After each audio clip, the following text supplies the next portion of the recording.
let's talk about Bad Batch first. Sure. So, like you said, very action heavy, Very action heavy.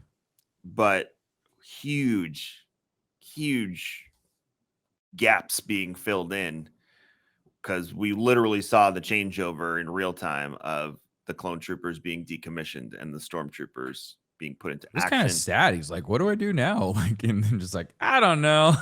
Yeah, go figure it out. Talk to the Imperial Information Bureau, the IIB. Again, Apparently. they do a really good job of making you hate the Empire and feel like there are certain aspects of just like, oh, that hits a little close to home. You know, I mean, it's just like it's like when people come back from wartime. I mean, we saw this with a lot of veterans. Like they come back from war and they're like, "What do I do now?" And everyone's like, "I don't know." Go figure it out. Go figure it out. And it's just like, ugh, that's just like it's just an ick feeling. And seeing that like in a show, it kind of just brings it home even more. It's like, oh, So yeah, it was pretty oh, I got scratches on my glasses. Cool. Just noticed that. so random. Sick. So it was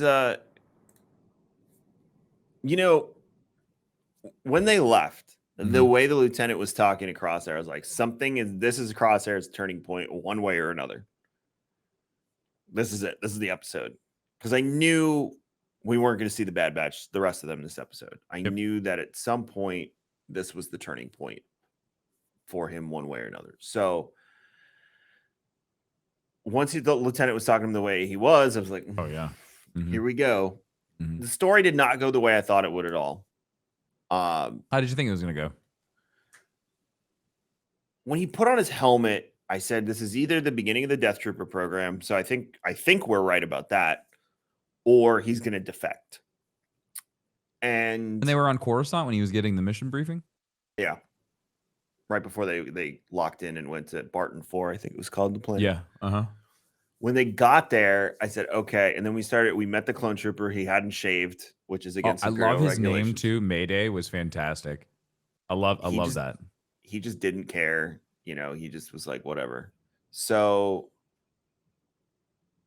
once that happened, I knew that was going to have an influence on him. And then when he said, well, everyone's dead and I've asked for help a bunch of times. I've asked for new equipment, all this stuff.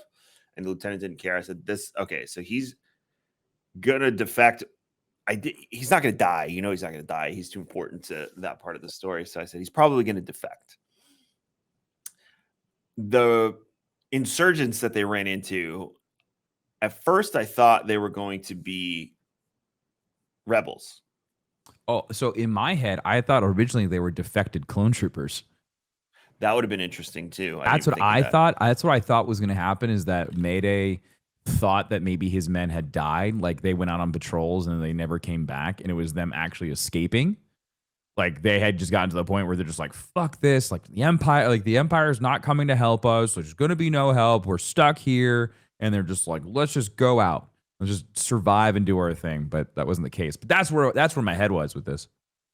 Yeah. So then I thought they were talls. You know what talls are? No. Oh, I've seen these. Oh, I've seen these. Okay. I didn't know that's what they were called. Yeah, in EU Legends, they serve the Empire. Yeah, them. And apparently they're like super vicious, which is they look like Wookiees with a straw mouth. So winter Wookiees. I thought that might play into it. I was like, okay, maybe they're talls. But then I thought they were droids at one point with the way they were talking. Also, did you see the loader droid from Obi-Wan in the beginning? Yes. Uh-huh. Oh, that was really good. So then I thought they were droids.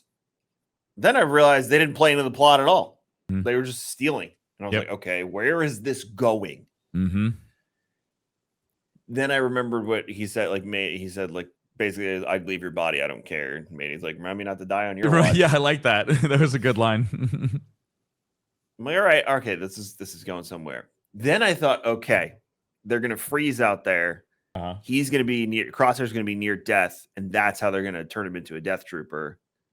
Because the necrosis and all that. Him back. Right, the necrosis and all the stuff that we've read about death troopers and whatnot. I was like, okay, maybe this is like the beginning. They want to salvage, quote unquote, him. No, I was wrong again. So just kept going. And I'm like, all right, they get back safe. And then I was like, oh, Mayday's going to die because no one's going to help him. Once I saw that it was all stormtroopers and all the clones were gone. Well, also I think the other clue for like why you felt like something bad was going to happen was when the first attack happened and he has like that PTSD moment with all the fire and whatnot. And he kind of like starts like heavy Yeah. breathing and like freaking out. Like that was like the first inclination. I was like, something's not right here. Like something bad's going to happen. Either his chips malfunctioning or, he's just like, he's snapped. He's reached his breaking point. It was, yeah, I really liked seeing that in Crosshair. It made him feel more vulnerable. Yeah. And he had frostbite on his head. Mhm. So I was like, okay, this is gonna. But he put Mayday and all the other armor, so you were seeing compassion from him probably for the first time Well, in a long time. because he saw well, before he got that briefing when he had his helmet off, he saw how that clone was being treated. Right. He was like you there at that moment. He was like, "Oh, this sucks. Like they're my brothers." It's like I'm okay, and they're getting kicked to the curb. And so then again, that level of compassion was shown, which I liked. Again, it made him feel vulnerable. It made him feel more like just human. It made him feel like he wasn't just a soldier.